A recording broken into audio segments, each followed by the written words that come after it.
Salut les amis, j'espère que vous allez bien. Je suis tellement content de vous retrouver cette semaine pour vous apporter une série de 3 vidéos sur le défi du couple. J'ai annoncé en début de semaine qu'on allait voir ce défi. C'était le passage du couple à celui de parents. Ok, comment rester un couple alors qu'on devient des parents?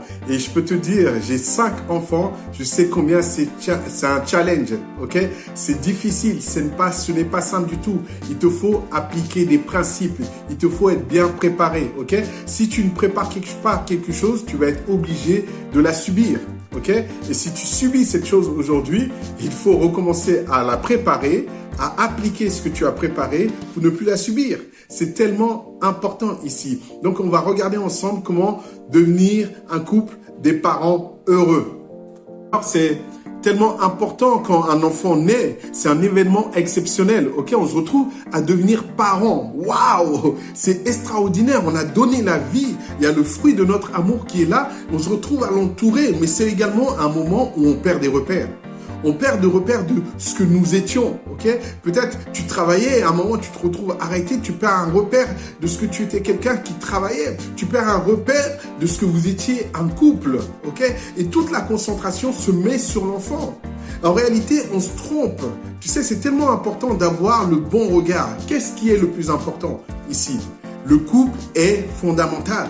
Pourquoi? Qu'est-ce qui est le plus important dans un édifice? Ce sont les fondations. En réalité, qu'est-ce qui est important sur un arbre fruitier, un pommier par exemple? Ce sont les racines, c'est l'arbre et le fruit vient après. En réalité, si l'arbre est en bonne santé, le fruit sera en bonne santé. Si l'arbre n'est pas en bonne santé, n'est pas bien entretenu, n'est pas arrosé, le fruit va lui-même dépérir. De même, si les fondations ne sont pas assez larges, ne sont pas assez longues, ne sont pas assez dimensionnées, le reste va s'écrouler ici. J'aime cette image de l'arbre généalogique. On voit un arbre avec au début des parents et ça s'agrandit au fur et à mesure. Mais la base ici, c'est le tronc. Okay? La base, c'est les parents, c'est le couple. Et il est fondamental de remettre l'église au milieu du village, si on peut dire ça. Il est fondamental dans notre esprit de comprendre, si je veux que mon enfant soit heureux, il faut que mon couple soit heureux. Si je veux que mon enfant se développe correctement, il faut que mon couple continue à se développer. Si je veux que mon enfant puisse vivre l'harmonie, il faut qu'il puisse vivre dans de l'amour, qu'il puisse voir de l'amour entre ses parents, qu'il puisse voir de l'affection, qu'il puisse voir des sentiments positifs, qu'il puisse voir un lien d'amour. C'est tellement important. Alors, je t'encourage, il faut continuer à arroser l'arbre. Il faut continuer à arroser ce qui va faire que le fruit sera en bonne santé, bien positionné, de la bonne couleur, se sentira le mieux. C'est fondamental. Et nous, on perd ce repère et on commence à arroser le fruit. Est-ce que c'est normal? Non. Ce qui est normal, c'est d'arroser l'arbre. Ce qui est normal ici, c'est de continuer à grandir en tant que couple. Ce qui est normal, c'est de continuer à s'aimer, de prendre de la force dans notre couple, que notre couple soit bâti sur des liens solides. Alors à ce moment-là, le fruit se portera bien. Tu veux que le fruit se porte bien? Occupe-toi des racines, occupe-toi de l'arbre et fais ce qu'il faut. Tout ne doit pas tourner autour de l'enfant. Ok? J'ai vu des couples, dès que l'enfant fait « ouin », il s'alerte. Qu'est-ce qui se passe? Il ne va pas bien? Est-ce que tu as fait cela? Il se pose des questions. Est-ce que tu as agi comme ça? Qu'est-ce qui s'est passé? Il s'inquiète de tout et c'est branle-bas de combat. Waouh! Un jour, mon père m'a dit ceci, un enfant ne peut que pleurer. Il n'a pas d'autre langage. Donc, quand il a faim, il va pleurer, effectivement. Quand il a mal, il va pleurer également. Quand il n'est pas content, il va pleurer aussi. Quand il a des sentiments négatifs, il va pleurer également. Ok? Mais nous confondons tout. Ok, nous disons l'enfant ne doit jamais pleurer. Un enfant doit pleurer. Et ce que nous faisons, c'est que nous mettons l'enfant au centre du projet, au centre du monde. L'enfant devient le centre du monde. Et ce qu'on regarde, c'est que quand tu demandes à tes amis, un couple heureux, venez, on va manger quelque part. Non, on ne peut pas, l'enfant doit dormir. Oui, d'accord. Mais est-ce qu'il n'y a pas quelqu'un qui peut le garder? Si, mais on préfère nous le garder. C'est bizarre, non? Et tu poses la question, tiens, est-ce que tu peux venir ici? Non, l'enfant ne peut pas. Est-ce qu'il y a ceci pour l'enfant? Il y a tellement de questions, tout tourne autour de l'enfant. Tu leur dis, comment allez-vous? Ils te disent, oh, tu sais, le petit va pas bien en ce moment. Mais je t'ai posé la question à toi, comment toi tu vas? Et pourquoi tu me parles de l'enfant? Parce que l'enfant est devenu le centre. Vous avez vu ce phénomène sur les enfants rois? C'est-à-dire que les enfants qui sont devenus le centre, on s'est occupé d'eux, on les a mis en avant, on les a élevés presque, on les a soulevés, pas élevés dans la façon d'une éducation, mais on les a élevés, on les a mis tout en haut, ces enfants-là. Et toutes les réactions de l'enfant roi sont catastrophiques. Il ne supporte pas qu'on soit contre lui, il ne supporte pas qu'on ne soit pas d'accord avec lui. Ça crie dans tous les sens parce que l'enfant est devenu l'enfant roi. Et malheureusement, des fois en tant que parent, on élève son enfant jusqu'à là-haut. On dit, ouah, tout doit tourner autour de lui.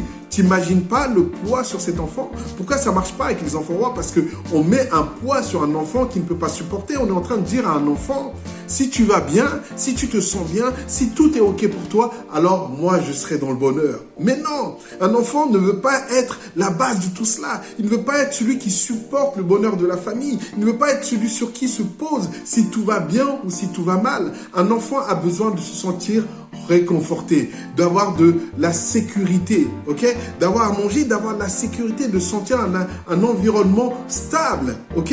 Et les personnes capables de lui apporter cet environnement stable, ce sont les parents. Donc c'est l'enfant qui doit dire, si vous allez bien parents, si vous êtes heureux, si vous vous sentez bien, moi je vais bien. Il ne faut pas que ton enfant devienne le centre du projet. Donc, tu dois pouvoir avoir un regard, un moment, pouvoir regarder autre chose, regarder ton enfant, pouvoir lever la tête. Si ton enfant pleure, des fois, laisse-le pleurer. Parce que il n'a pas faim, il n'a pas mal, les couches sont propres, tout va bien. Mais c'est que il t'a pas vu, il te voit pas. Mais c'est pas grave s'il ne te voit pas. Faut qu'il apprenne des fois à ne pas te voir. Ok? Donc, l'enfant ne doit pas être le centre du projet. Ok, le centre du projet, c'est le couple. Le couple est au centre du projet, va bien, et c'est celui sur qui est bâti tout le projet.